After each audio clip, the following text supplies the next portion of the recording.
All right, guys. Hey, good week of practice. I think our guys were very spirited this week. We worked on a lot of things that we said we're going to work on.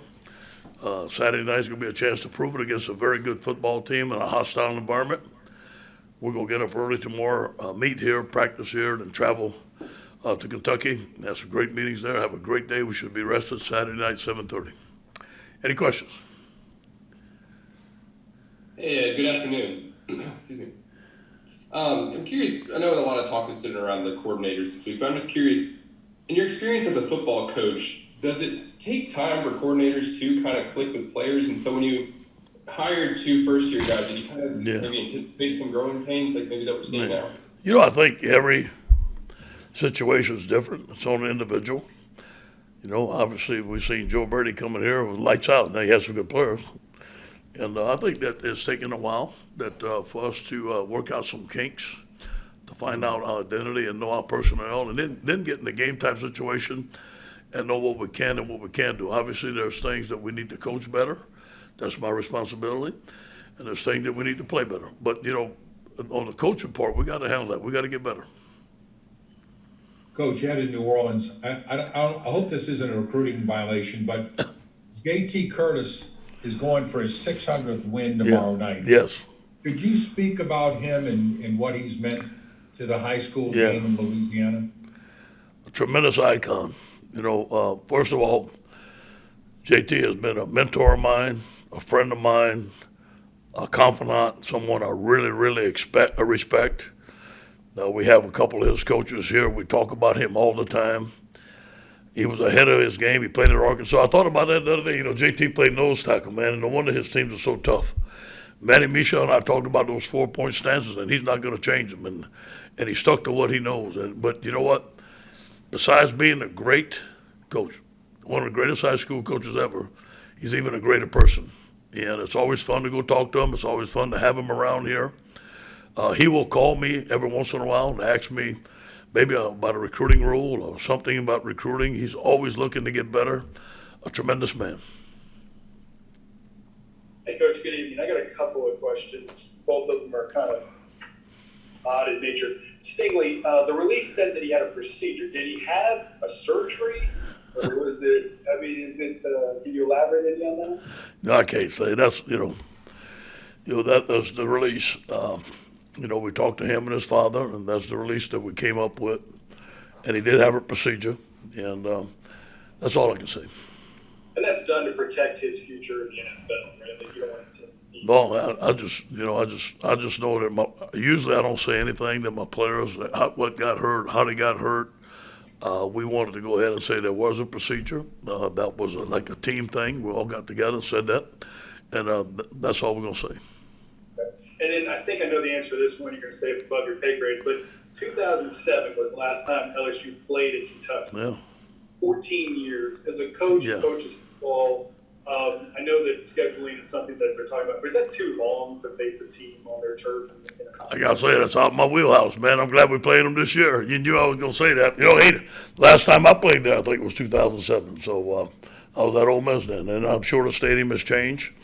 But, I know that it's very loud because of the penalties that Florida has had. Coach Steve has done a tremendous job with his team.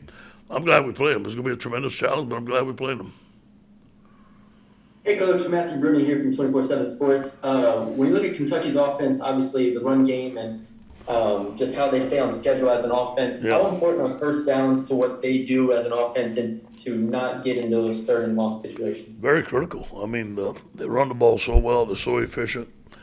And I said this before, to be -9 in the turnover ratio and to be 5-0 is kind of unheard of. I don't know the last time I played a team that was -9, and that's such a good team. They're playing good football, and they're playing good football on almost every down. They're very well coached. They're very well balanced. They have a good scheme. The quarterback knows where to go to the ball. I think their offensive line is one of the better zone blocking offensive lines that we've seen, and obviously their back knows how to run the zone play.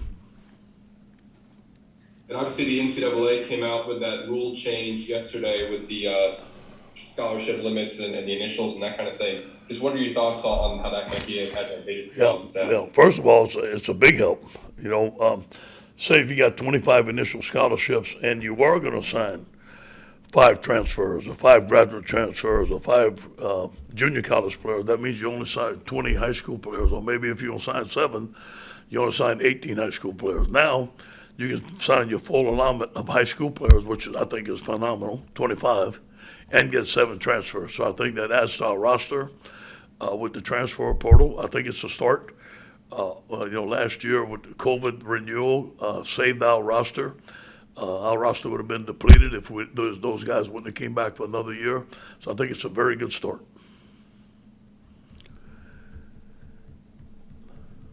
Good evening, Coach. It's William with Tiger Rag. How you doing? Got 2 questions for you. I want to ask you, first of all, this week in practice, how much have you been able to, you think, improve the operation from the press box to max? And what were you able to maybe do in terms of enhance that, getting better? Yeah. Well, I know it was a point of emphasis on Monday, Tuesday, Wednesday, and again, we spent a whole period on today of simplifying stuff, taking the field after a kickoff, taking the field after a punt, taking the field after a timeout, working in the red zone, switching out personnel on the goal line, all the things that have somehow given us problems, which we've been working on, but we focused the whole period today on trying to fix that. I think our guys did a tremendous job. We simplified things. They graded 100% in practice. Obviously, you got to go in the game, and Jake is in the box, and we got to get it done. And the operation on the sideline has to be exact. But I think getting the play in early, not changing the play of the line of scrimmage, and run it is going to help. And secondly, with Major Burns being out, does this have a chance to maybe get Sage Ryan some reps and make his debut? Yeah, and listen, he has been practicing outstanding. He's been all over the field. I do believe he's going to get some reps. He's ready to play. I don't know if he knows the defense. He knows the defense. He hasn't had the proper reps because he was hurt so long. But I do believe that he's going to get a chance to play, yeah. Ed, last night on your radio show, you talked about the screen game that Kentucky runs. Do you feel like because you have an aggressive attacking defense, that is something they'll try to emphasize? Yeah, they do it so well. I mean, they give the number 1 the ball. He's so freaking fast, man. And he gets on you quick. We have to retrace. Their linemen do a great job of getting down the field. We're going to have to be able to retrace, especially on the middle screens, what we call a tunnel screen. When they bring the ball back inside, the linemen are going to have to show up. It's going to be a big key in the ballgame, especially early, because they made those big plays against Florida. It was a little tight bunch set, and they threw the tunnel screen to number 1, and it went to 50, 60 yards. Those plays can be game breakers. Ed, how can you get the team to play more physical? As a head coach, what can you do to remedy that issue? Yeah, I do believe a commitment of running the football. We had some very physical drills again this week, Ed. I really showed some stuff that our offensive line I thought was doing very well. In our team meeting room, I showed some physicality of them knocking people off the ball in practice.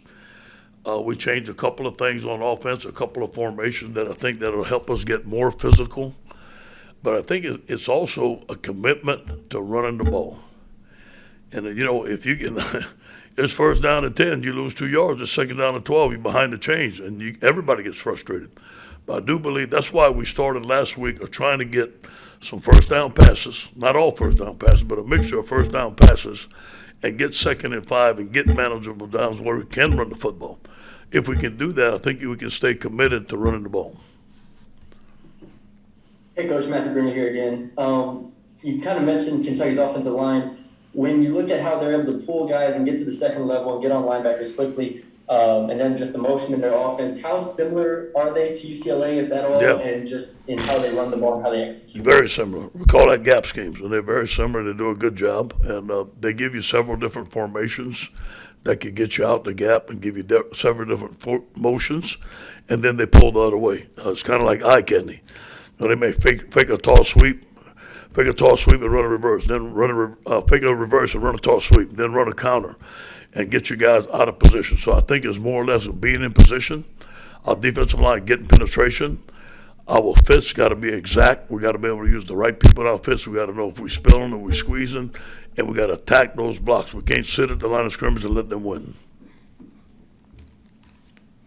And obviously, left tackle's been such a rotation. How do you think this week Anthony Bradford and Cam Wire have been doing at that spot? You know, I think we've seen the game. I think left tackle is becoming a strength.